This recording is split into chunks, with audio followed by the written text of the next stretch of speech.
everyone. Recently, I've done a couple articles on the most important prepping supplies. I've got an article, the 12 most important prepping supplies, important prepping supplies in your bug out bag. I'll leave those links below. But it got me thinking about some of the overhyped prepping supplies or some of these survival hacks that we give a little bit too much attention to. So I wanted to go through, I put a list of 10 together, and I know there's probably 50 more at least of these different things that we kind of get into that honestly aren't the core of prepping, the stuff that really matters. And that's what I wanted to get into. That's not to say that none of this stuff is important, the stuff I'm going to be talking about, or doesn't have its uses. I love the survival hacks and I love the survival shows and all that stuff, but a lot of the stuff, there's stuff that's more important that some people kind of bypass a little bit. So the first one I have on my list here are the Sawyer and Live Straw filters. These are, and they're great for what they are, but these are high country water filters and won't do any good in an urban type situation where you're trying to find water that may have pesticides or chemicals or pharmaceuticals, heavy metals, stuff like that in them. These filters are not going to do you any good in that type of situation. And we see the Life Straws and the Sawyer filters on just about every single website, prepping website out there. But like I said, this is not to say these are worthless, but know what they will do, understand water filtering before you just assume that, hey, I've got a Life Straw, I'm good to go. All right, so number 2 I have here is the water purification tablets. And some of these are great and some of them are just for water storage. They're not all created equal. So when it comes to water storage tablets, you have the chlorine, you have the iodine, and you have the chlorine dioxide. The chlorine is basically what you would use to store water. If you're storing water in your home, you put a little bit of that in there. Sometimes it comes in drops. The iodine would be highly effective against bacteria, some protozoa, some giardia, a lot of viruses it's highly effective against. But the chlorine dioxide is the stuff that you should have in your bug out bag. It's going to be highly effective against bacteria, protozoa, giardia, viruses, cryptosporidium, although it does take a little bit longer. So just know that when you're looking on Amazon or wherever for these water purification tablets, some are going to be pretty cheap, but they're not all going to do the same thing. So pay attention to what they are, whether they're chlorine, they're iodine, or they're chlorine dioxide tablets. Catidyne also makes a pretty good one. I believe it's called Aqua Pure. I'll leave a link below this video to it, as well as the Aquamira tablets. All right, so number 3 here is kind of along the same vein here, is bleach to purify water. Now, this is not to say that bleach is not something that everyone should have. It is. It has a lot of different purposes and something you absolutely should have. But when you're thinking about it from a water purification standpoint, it's got a shelf life. It's not going to get, especially in an urban area, all that stuff like I talked about.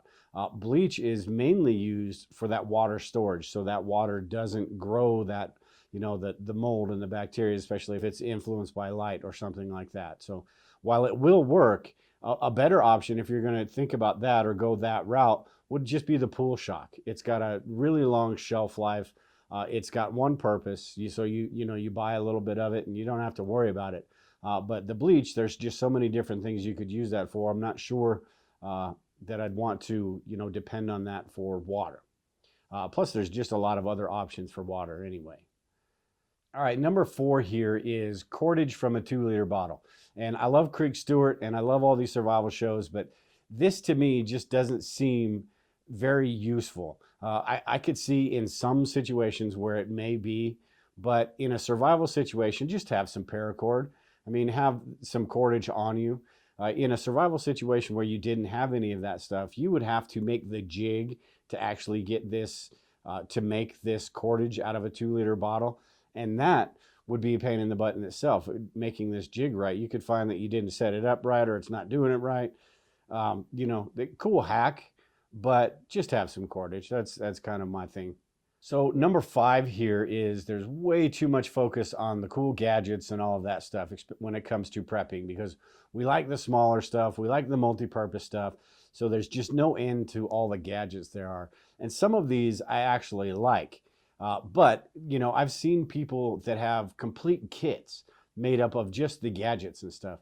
And while this stuff is cool and all, it isn't the important stuff that is going to actually save your life in a survival situation. You've got the Everstrike match. You've got the little compasses that, can go on zipper pulls and stuff like that. You've got the blast match, which is the ferro rod where you just push it down on your tinder pile, which to me makes no sense, because as you push that down on your tinder pile, you're going to destroy your tinder pile.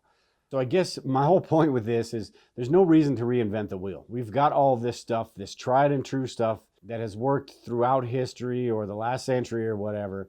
We've got this stuff that we know works. So depend on that. And this other stuff, yeah, it's cool to have, may become useful, but it's more of a, something to have now and try and see how it works to kind of test ourselves. Number 6 I have here goes along with just about everything I'm talking about. But there's too much focus on the supplies and not enough focus on the actual skills. Take two-way radios, for example. Anybody can get a Baofeng radio for like 20 bucks, but that radio isn't going to do you much good in a survival situation if you don't know how to use it. Could actually do you some harm if you're sitting there trying to broadcast and people can find out your position and all that. So learn how those radios work. Maybe not just the ham radio, but the GMRS and the FRS and all of that. Learn how they work and learn why you're going to need that stuff before you have it. Ferro rod, same thing. If you have a ferro rod in your bug out bag, make sure you know how to use it. Make sure you've practiced with it and tried it and all of that. All of us should have Bic lighters in our bags, but we should also have that ferro rod and understand how to use it and how much of a pain in the butt it's going to be, and practice with it. And the more we practice with it, the easier it's going to get. So like the saying goes, a carpenter's only as good as his tools. Well, if you reverse a couple of those words, it's also true. The tools are only as good as the carpenter. You have to be a carpenter first before those tools become valuable. So just more focus on skills. All right, number 7 here is one of these that, I guess it works, but it's one of the things that I think why. And that's dryer lint for starting a fire. There are just so many different options for getting fire started that this, yeah, I guess it's a cool hack and it's something you can do, but why not just go out and buy some cotton balls? Cotton balls and Vaseline. I mean, there's just so many different things you can use to get a fire started that this is one of those, and who knows what's in the dryer lint anyway. Not that that would matter a whole lot in a survival situation, but it's just one of those things that why, I guess, is my whole thing. Why? There's so many different other options. And if preppers, we don't have a lot of those different options, and we're kind of doing something wrong there. Number 8 here is learning skills from survival shows. Now, I want to preface this by saying I love the survival shows. I love Cody Lundin. I love Dave Canterbury, Creek Stewart, all of those guys. And there are some things you can learn from these survival shows. But there's also some things that we need to pay attention to that they add into these shows for the hype, for the, the viewership. Bear Grylls is probably the worst at this. I mean, he's drinking water out of elephant poop and chowing down on bugs and doing all of these extreme things that we as average everyday people would never have to do or even think about doing. Even if I had the opportunity, I was in Africa in a survival situation or something and ran across some elephant poop and I was dehydrated and thirsty, I'm probably not going to do that unless it's life or death. But so there's things in these survival shows that, yeah, we can learn a few things from them. But honestly, some of these, some of the stuff in these shows is hyped up. And we need to just watch out for that when we're watching. Some of the shows are great, some of them not so great, some of them worse than others. But we just need to pay attention to that when we're watching these survival shows. Learn some stuff and then maybe research that stuff that you learned about it. All right, number 9 here is, as preppers, we all tend to have this Mad Max mentality. Anytime we think about prepping or some sort of disaster, we always go to that worst case scenario. And I am super guilty of this as well, and I think we all are. That's just where our brains go. But a lot of the time, we tend to forget about the smaller stuff, the everyday stuff that could affect our daily lives. Those personal doomsdays, the natural disasters, the stuff that's likely in our areas, those things that if we're just paying attention to those large scale type disasters, we're going to miss all the little stuff, and we could get blindsided by something that we never saw coming because we're thinking nuclear bombs and gas masks and stuff like that, when, you know, maybe it's a personal doomsday, something happens around the home, a car accident, something like that happens, and we're not prepared for those smaller things because we're so focused on the bigger things. Now, that's not to say the bigger things aren't important as well, but we need to have that well-rounded preparedness plan and think about all things. That's what preparedness is about. It's being prepared for everything that we possibly can. And then finally, the last one I've got here is one that there's a lot of debate about, and one that, you know, a lot of people probably agree with me, some probably don't, but that's tampons for bullet wounds. Now, I've heard stories of people in the military using them, people in Vietnam, stuff like that. A few of those stories, but I've heard far more stories and people talking about why it's just not the right thing to do. I guess in an extreme situation, maybe it works because it is the gauze, it is made to absorb the blood, right? But a bullet wound that's an arterial bleed is going to require a whole lot more wound packing material than just what's in a tampon. And as preppers, we should be ready for that stuff. So I'm not going to go into a whole lot of detail about this. Some people probably disagree. Most people probably agree. But if you're going to do something, kind of goes into the carpenter is only as good as his tools things, right? Have the right stuff with you, and then you don't even have to think about situations like this. Again, a lot of these are some that, you know, we can always think about situations where they would be useful. And we may, I mean, you just never know what you're going to come across. And we may come across situations where this stuff is useful. But it shouldn't be our primary as far as prepper gears go. It should be secondary stuff. It should be worst case scenario stuff. You've got this stuff that you can refer back to. Hey, I've seen something about this, or I've seen something about that. A lot of the stuff, especially with these survival shows and these hacks and stuff you watch online, they've got the power of editing with their videos. So they can make it seem super simple, or they can try it 15 times before they get it right.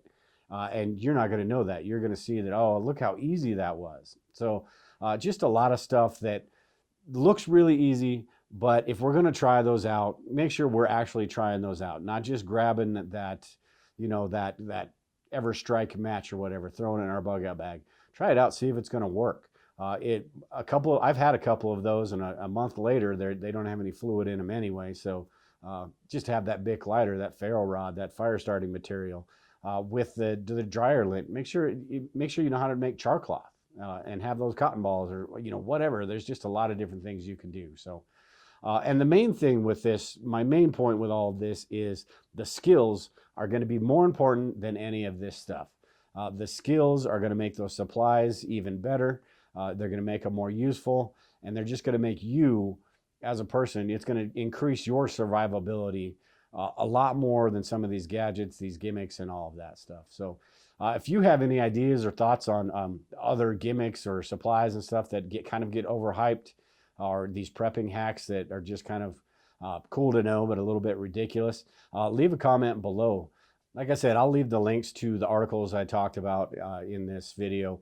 But if you do have any comments or any ideas or whatever, just leave them in the comment section below, and we'll talk to everyone later.